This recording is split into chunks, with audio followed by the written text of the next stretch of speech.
झालेल्या शिक्षक समन्वय संघाच्या आंदोलनाच्या निमित्तानं या ठिकाणी सर्व प्रशिक्षणार्थी आपले सर्व बांधव दीपक कुलकर्णी सरांनी सांगितल्याप्रमाणे आपल्याला 18 जूनपासून काय यायचं हे सांगितलेलं आहे.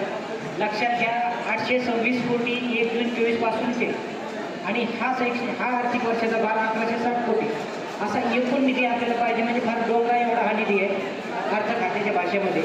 तो जर पाहिजे असेल तर ताकदीनं मैदानात उतरल्याशिवाय पर्याय नाही तर अनेक तारखा त्यांच्याकडे आहे जसं दीपकाने सांगितलं.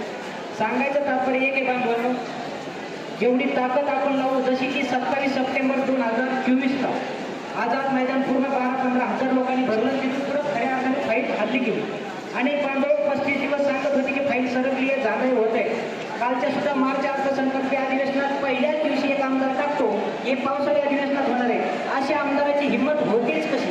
या आमदारांनी आपल्याला गृहीत धरलं म्हणून हे सगळं होतं. लक्षात घ्या आपल्याला गृहीत धरणं वारंवार आंदोलनामध्ये येऊन आपली लोक गृहीत धरण्याच्या मानसिकतेत करतात या आमदारांना जातील तर निश्चित ही लोक तिथं काय प्रूव्ह करतात काय मानतात हे आपण लक्षात घेतलं पाहिजे. या जुलैच्या अधिवेशनामध्ये तुमच्या माहितीसाठी सांगतो शिक्षक